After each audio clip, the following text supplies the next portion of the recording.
Actually, ego is a very big part of leadership, Ego is a problem. and that prevents companies from The growth leader becomes opportunities. the.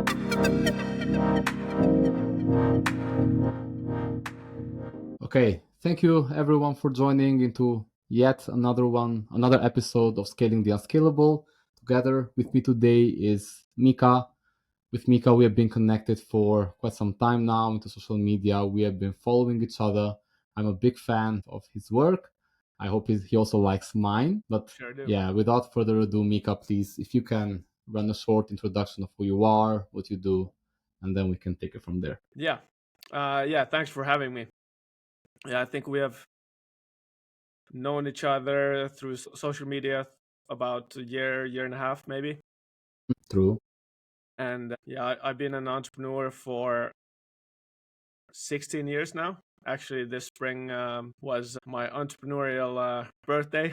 I think it was Okay. April or May. I've been throughout my whole career, I've been involved in growth projects, basically. So my sole purpose has always been how to grow our clients' businesses. We've done it along the years. We've done it through many different ways. Early on, I started organizing these marketing events.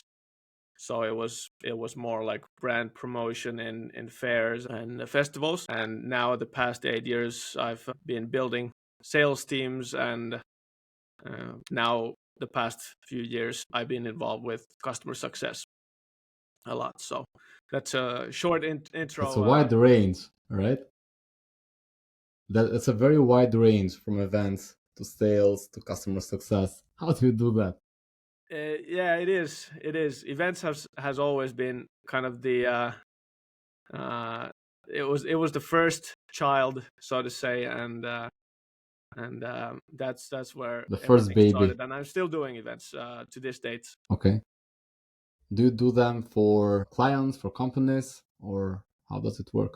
Yeah, it's mainly, well, it's a range of corporate events, or then if a company is launching new products, then we design this kind of marketing strategy around it and execute in different channels and fairs and social media. They have been involved in the core of the project usually, and so that's what I've been doing a That's lot. nice. If That's very you would nice.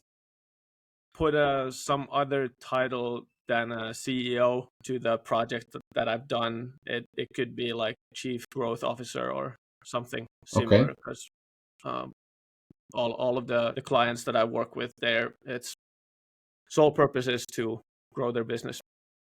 Yeah, that's very nice. So I happen to have like my partner Manuel from Germany. He runs an event agency. He also Really? used to run, yeah, one of the coolest maybe events in Germany, in Europe regarding startups and investments called Pirate Summit. Not sure if you heard of it. I haven't. I have to check it Yeah, out. and we had this discussion with him a couple of days ago regarding how the events have changed during these past 10 years or so, because with the pandemic and with AI now, there has been some dramatic change, I believe. So how do you see that? I'm curious. I also got his perspective, but I would also love to hear from you. You mean how the events have changed with AI? AI and after the pandemic, or more specifically. Well, right after the pandemic, I feel that people were really excited to actually meet people again. So they were genuinely happy that, Hmm.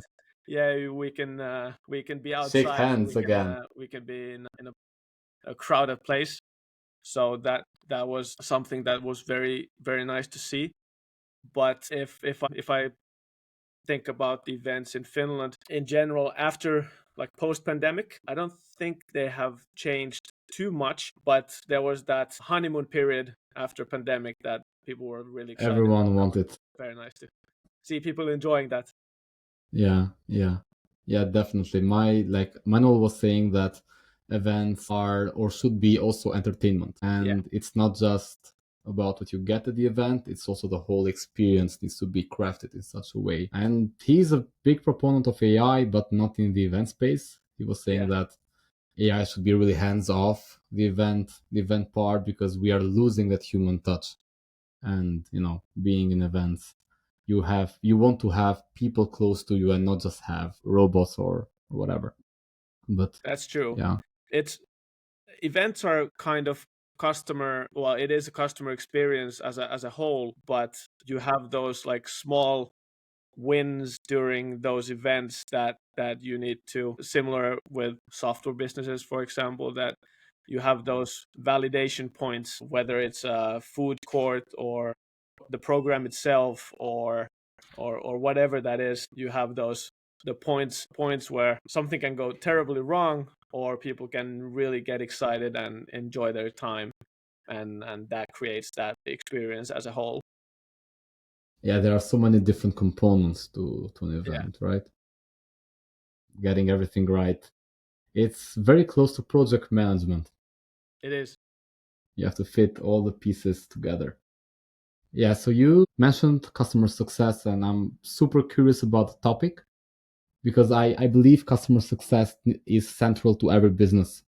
If you're not making sure that your customers are successful with your product, with your service, then you won't really have a long life. Let's put it this way. So, what does customer success mean to you? And like, what would be your advice for businesses doing that? What should be the steps they should take in order to make sure that their customers are successful using their service or product? Yeah, it is a very interesting topic, and for me, it's this.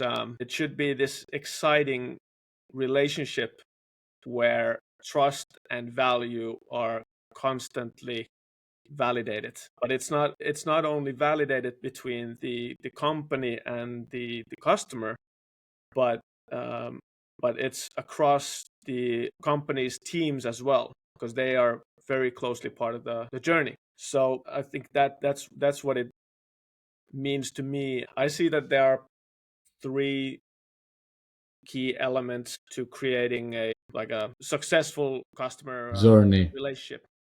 Yeah. First one is that there needs to be value, of course, but the value needs to be the value is constantly validated. So customer is always validating that, am I getting enough value from this relationship? So the value needs to be there. And then actually the same kind of thing with events, that people want to feel excited, and the more you kind of hear Mm-hmm. their thoughts and create that excitement during that relationship, that keeps them engaged, and that keeps them interested, and that brings them value as well. And the third one is just trust between the company and the client, the individuals, and that's also constantly validated, how you communicate. So would you provide more value than what you are being paid for, or wouldn't you? That's like a tricky question, I know, but I'd love to hear your perspective. That's difficult measurement, because of course the narrower the customer group is, of course it's easier to kind of understand what value are you bringing. But if you have many customer groups, then they evaluate value differently. Mm-hmm. So then, yeah, that kind of determines how well you understand your customer groups, and how they evaluate the product or the service.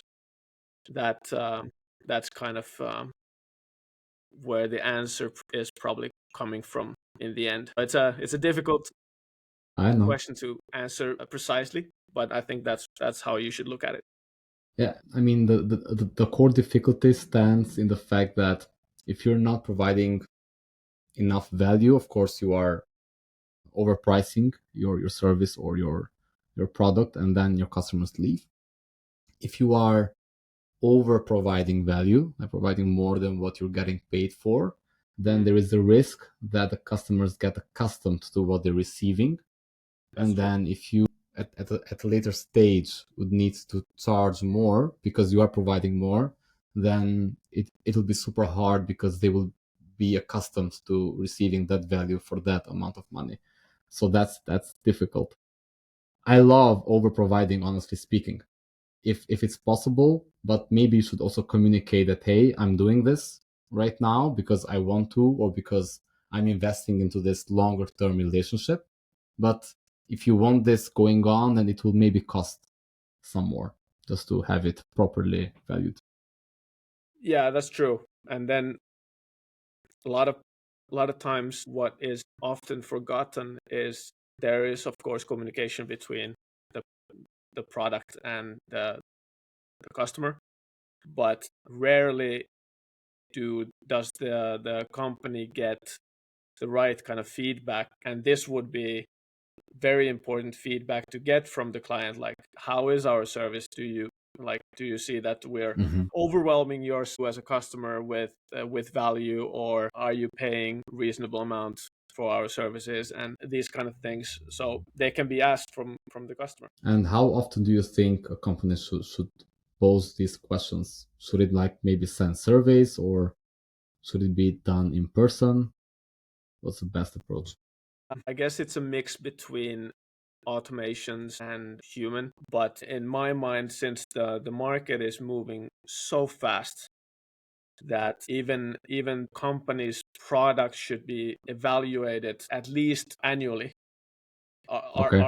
Are we where we think we are in the market, and does our product serve the clients that we're trying to serve, or is there a better group that this fits in? So I think annually would be the least, but then if you have a monthly subscription business, then it could also mean that some of that job needs to be done more frequently. So I personally believe that in these small unscalable gestures, like if you have a monthly subscription model and your customer is paying 20 euros a month, but you're still in those early months, you're having in-person calls, right? 100%. Then that's very unscalable, definitely, Yeah. right? But if you do that persistently, then you'll be able to understand where or what your customers actually value, and if Yeah. you are providing a good service or a good product. And just sending that survey right away, personally, to me, it feels very off, Yeah. because it does feel like you are automating our relationship. That's true. So that kind of sucks. Not sure how you And see it. same thing with social media, email. They are all these like one-sided text-based communication channels. But when you actually talk to the person, you're able to observe so much more from that conversation, because this is a conversation that you would get so much more value from, other than just some random form that they write few words for. Hmm. So Yeah, I I mean, fully those are agree. good to some extent, but of course the conversations are always more valuable for the company, and especially in the beginning. Yeah, you should start with conversations and then scale it, automate it, make it whatever. As soon as you make sure you have that product market fit, Yeah. especially. And I think the product market fit journey is not like you do it once, you reach it once, and then you're done, because the market is always shifting, always evolving, and you have to have these constant questions like, am I doing a good job?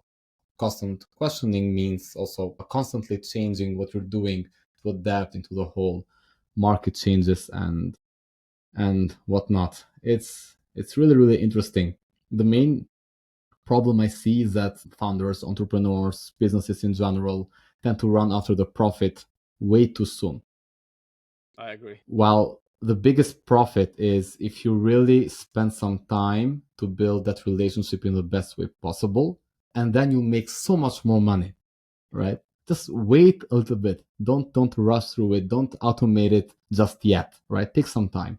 That's the biggest problem both in services and products. It is. And what you said about the product market fit, that was also something that I kind of was talking about as well. That when you validate or talk to the customers annually, or even monthly, that's what you're doing at the same time. Or you should be thinking that, is our product fit for this market, or should we pivot to something else, or and I don't think that's done enough in companies.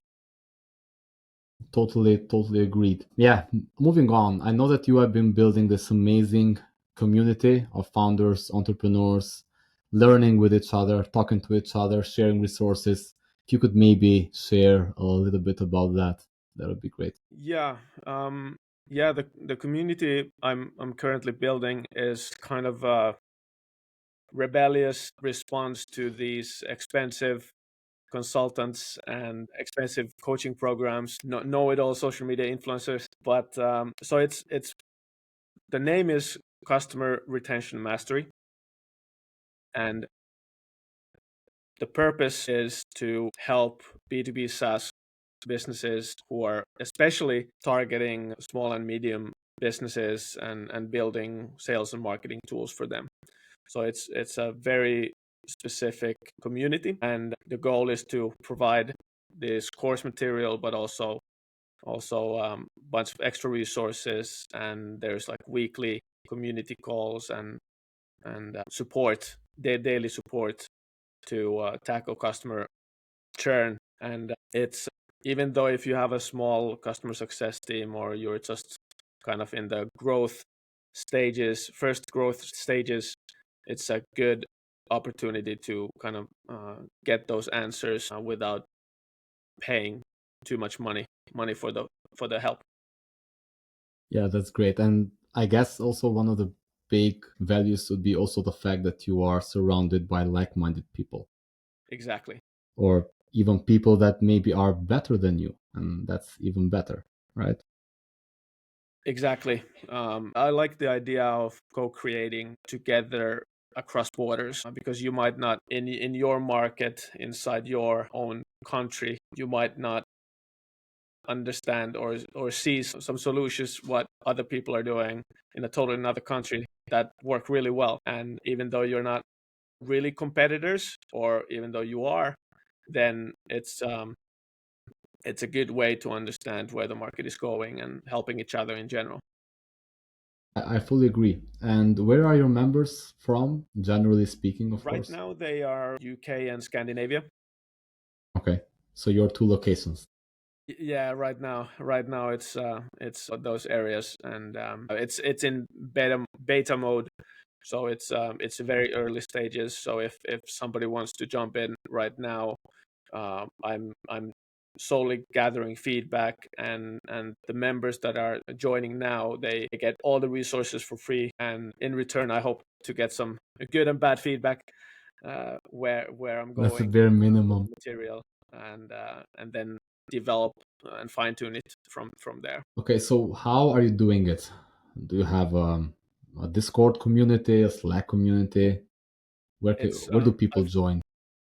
Yeah, I built it on top of this kind of community building platform called Whoop.com, Okay, and everything's handled there. So there's this there are chats to discuss, and all the resources are there. All the online sessions are held there.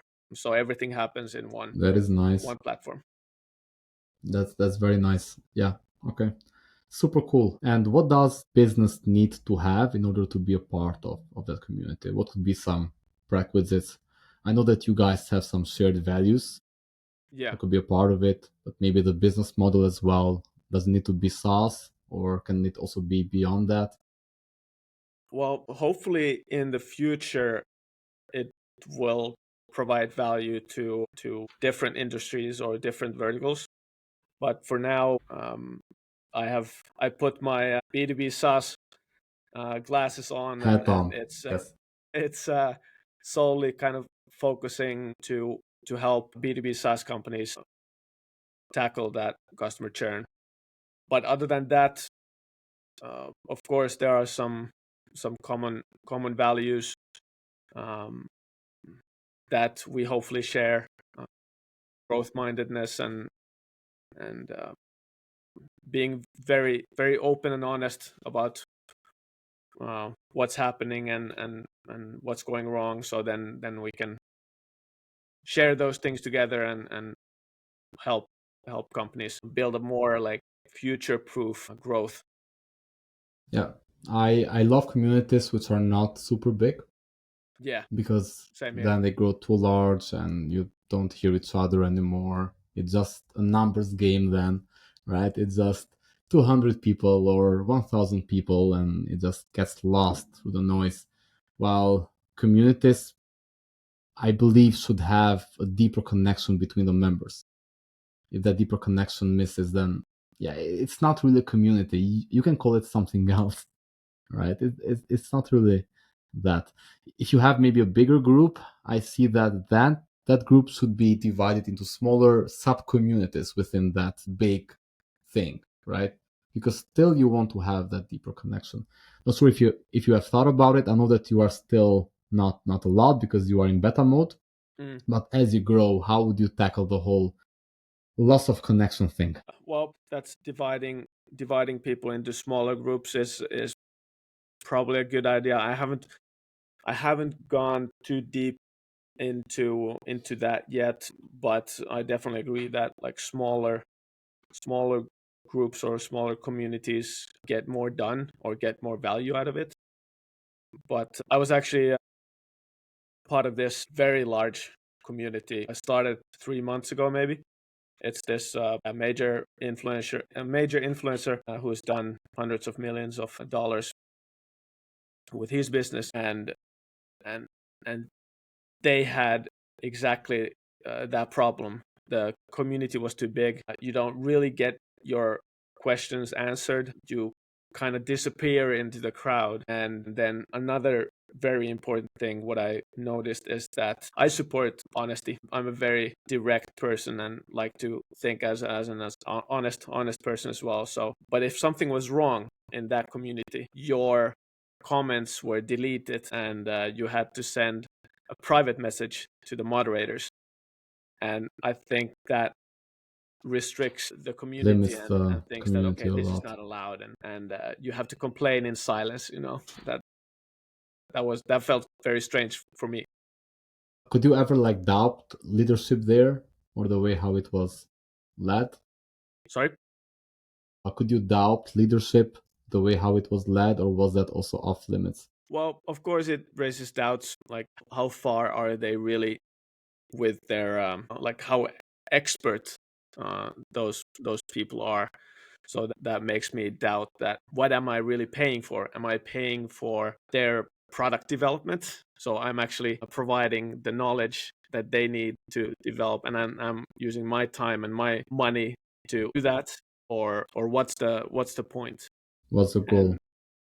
it would be a totally different setting if they would tell straight from the beginning that, guys, we are like 50,000 people right now, and we're sorry if your questions are not answered. We're developing. We're really looking forward to your feedback. Be honest about it. We're honest about this, and so on. So if that would be the setting, it would be a totally different game. But that didn't happen, so then I don't really like that so much at the moment. But those communities happen with major influencers, and some people like it. But I personally would like to create something different. They're all led by the leader, by the person. It's all following the guy or the girl who has built it because people want to be like them. We have the whole Andrew Tate phenomenon, which is very, very similar to that, right? The cult of the individual, which if we look at it on the social media side, that's perfect. That's genius. Like hats off, chapeau. It's really, really great. But if you are on the other end, then you're not really gaining anything out of it besides, making the person who is running the thing richer. So the question is, are you serving the community or is it a symbiosis, right? It's a dual thing, and most communities like that, my guess is, I've also been in a couple of them, my guess is that they are really from top down, right? And that doesn't really work. It has to have two directions of communication. So Yeah, it's definitely. quite problematic. I wish you don't do the same, please. Yeah, yeah. I'm doing my best to avoid it until my last breath. That's perfect. All right, and you also mentioned that you have been building sales team for 10 years, maybe even more. Yeah, yeah. For 8 years now. I think my team and I have built maybe close to 200 teams now, and Wow, that's huge. hired over 1,000 salespeople. So it's a good amount. That's a very, very big number. So I'm in that very same stage when we are building a sales team here at Division 5. Yeah. And we have started doing that since last year. But my guess is we haven't really been in that position where we needed to hire as quickly as we could. So we have taken it slow, right? But for companies in our position who are growing and who are scaling, who needs to create a system out of it, what would be the first steps that you would suggest we take? In a founder-led situation where the founders are usually the best sales guys, sales girls, Present. and a lot of that information, what they possess, it's in their head. So in order for the processes to scale, the first step I would take is I would document everything. I would document the whole process: what's working, what's not working, all the messages, what have you tried, what have you not tried, and create this. I guess you could call it like a sales handbook or something like that. And once you have that down, you have a working process that you can show to the next guy, like, hey, this is what I'm doing, this is what's working, I want you to do the same. And second thing is that you have to really clarify the company story, the values, the standards. The standards are the way you live your values by. So values and standards, company goals, kind of the fundamentals, where the company's going, what's the vision. And then the third step is to create a role around of that process and that story. What are the must-haves? What are the nice-to-haves? And kind of really break it down to like what do you really need, and what's like, okay, this is something what we could be flexible with, and then you kind of have this profile that, okay, this is what they need to this is their experience, what they need to have. But then fourth one is the personality, and this is a really important part, because you guys already have a team in place, but it's a small growing team. So one of the most important things for you guys probably is that, does that new person fit in? Okay. And so the personality fit is very important, and to kind of making that right decision in the recruitment process requires the kind of team come together and really understanding like what kind of person fits into our culture, and what kind of personality are we really looking for. And that brings the fourth step is kind of the personality side. And then the fifth step would be having this ego-free leadership style. So you provide constant training, accountability, and you're kind of eyes open, ready to learn yourself as well. Hmm. Yeah, easier said than done, right? It is easier said than done, and yeah, it's not easy, but still, it's if you even remember to remind yourself about it, then that's already a good start. Yeah. So on the approach that I've been taking over the years is that there is always freedom in thinking, in providing ideas, in taking action if possible. Is all very welcome. We're not a big organization, perhaps at around 40 people. So of course we don't really have all these, bureaucracies and all these super well defined processes. And we welcome that freedom of movement within the organization. But we also challenge it, right? And I'm not a very agreeable person by nature. So I love to challenge ideas and love to challenge statements made. Like, for example, we can't do this, or this is too hard, or that's how it works, right? And ask why, right? And this kind of challenging, it might seem like I'm trying to defend my idea. Honestly speaking, I don't care if I'm right or wrong, Yeah. right? But if you have this kind of task conflict, so you're really fighting, not really fighting, but debating over a concept, a notion, an idea, then of course you will come up with something better, right? But you also need to have people who have that kind of desire to think about new solutions, to think about new ideas, because you can't instill them into the people. Most people just want a normal job. I'm coming to work, I need some instructions, please tell me what to do and how to do it, and I'll do it, right? And then that's it.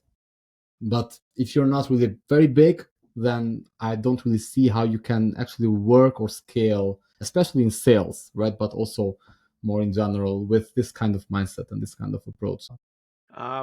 That's a very good question. I think a lot of times, especially in result-driven environments, you only give carrots when you reach that goal. So you have set goals that are very clear. You need to call 100 times today or whatever. And once you do that, you get a pat on the back.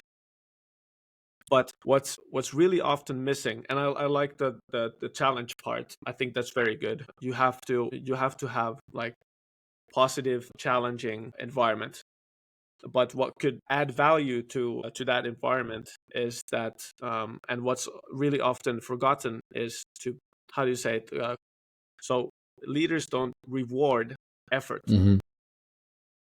So at the same time, when you challenge, it's really good to reward those efforts. And once Absolutely. you reward those efforts as well, even though they will be challenging conversations, that you're challenging their point of view or somebody's challenging yours, then it becomes this kind of positive encounter, positive event where Mm-hmm. they start feeding you with new efforts. And that's what I guess you want as well. They bring ideas, they bring new thoughts, and you just want to acknowledge those situations as well. Yeah, absolutely. I fully agree. Yeah. So this kind of challenging, this kind of conflict within the organization, it has to be moderate, because I've also had people here who have lived by that mantra, like let's challenge, let's ask questions. But if you take it too far, and if you couple it with your own ego, then that's a formula for disaster, because then you never agree. It's always disagreeing, it's always debating everything. And I mean, that turns from something very healthy into the most unhealthiest thing ever. It does. And I've seen that, I've lived that, so I know where that might take. I guess the main struggle that I believe leaders face with this positive reinforcement, when someone actually lives by, that thinking and that finding the best way possible and challenging, Mm. is that, at least personally, I love to set standards as high as we can, right? And I do that for myself first and foremost. So they are really, really high. I'm never happy with myself, right? So that then becomes hard for you to be happy with someone else, although you should, because I fully believe you should not use the same measurement for yourself and for everyone else. The That's measurement true. should change depending on role and experience and seniority. But that's the challenging part, because if we're not patting ourselves on the back, how can we pat others?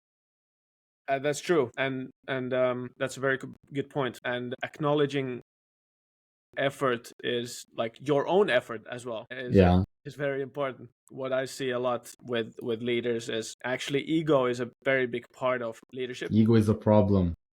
and that prevents companies from The growth leader becomes opportunities. the limit, right? Yeah, yeah, it Yeah. creates limits that are unnecessary, because in the end, a lot of times ego comes in the way, and leaders should be their team's servants. And once they kind of own that mindset, then it becomes a lot easier and a lot more effective as well, because that's what they should initially do. They should serve their team. I fully agree. So the main problem I've seen, also with myself, but also with other people that I know, is that you in an organization you have three kind of people in the management side. You have entrepreneurs, people who like driving change, who are driving the whole thing forward, who are not necessarily good managers and they're not necessarily good leaders. Sure. But they're open, they think about opportunities, or they're the people who are driving the organization and finding the way and improving everything in terms of market and whatnot. They have Then a you have vision. leaders, yes, who might be entrepreneurs, but not always. For example, we can take all these entrepreneurs who have started these big Silicon Valley companies like Mark Zuckerberg. They play Cheryl with Mark, right? Because he was an entrepreneur, he was not a good manager, he was not a good leader. And leaders are the people who should be the people servant, and they should drive the people inside the organization towards the vision that the entrepreneur has. And then you have managers, the people who thrive with processes, with standards, who are very disciplined. And discipline with entrepreneurship, they're not really, close to each other. Like entrepreneurs are very open. We like thinking about ideas. We like having our own freedom of doing things. And that's really different from being systematic, right? Having a process in place and following the process. So finding all three traits, management, leadership, entrepreneurship, at the same person, it's almost impossible. So that's the main reason why ego gets in the way, because you're not a leader, right? You're more like an entrepreneur who wants to be right. It is, and that situation where you have many hats, it is challenging for sure. I've been there as well, where you have to be you have to show empathy. You have to be very strict so that everyone follows the vision and the values and everything. But then you kind of want to be understanding and hear the other person as well. So it is a challenge and balance between those roles in the beginning. Yeah, yeah. And if you can't do them all, and you most definitely can't do them all, you have to find people. That's why you have a founding team. That's why you have co-founders, to find Yeah, people with those traits. But we exactly. love doing everything by ourselves, so that's why most businesses suffer. Exactly. Great. And last topic for today is social media. We have met on social media. We are both very active Yeah. in various social media accounts. I would love to ask you, how much impact did social media have to you, as like for your own personal brand, but also for your business during this past 16 years of being an entrepreneur? Yeah. Yeah, I have this love and hate relationship with social media. I have been for many years. I have been on and off. Okay. Some situations it feels comfortable, but then other months it feels overwhelming. And because I was for many years, I didn't really feel comfortable with in front of the camera and putting myself out there. I thought like, that's useless, and I don't want to do that. Yeah. And but uh, now I think last year I think I've been doing this very actively now for 10 months, and I really put my mind That's to it, nice. and really pushing myself to be persistent. And it has been really rewarding, even though it takes a lot of time. But It consumes us. yeah, it really consumes us. But it's for me, it's a lot about validation, because of course, what we talked about earlier, that product market fit and getting customers. Of course, it's it's this avenue where you can reach the whole world, and you can validate your ideas. Mm. You can see what's going on in the market. You can network. That's the second thing. What I really love about that, and that's why we're here as well. That you meet like-minded Yeah. people, Yeah. which I think is awesome. And then whether it's a business opportunity or travel to another country or experience something else, just creating those like new opportunities that otherwise you wouldn't experience inside your own Hmm. comfort zone in a way. In your own I think bubble. those are the key reasons for me why uh, I use social media. Yeah, it's such an amazing opportunity. Yeah, The main value I see is really finding people who think like you. That's super hard, especially in entrepreneurship. We all say that it's very lonely at the top, indeed. and that sounds like a cliche, right? It means like if you are at the top of a certain mountain, then you're lonely, which also makes sense in that way.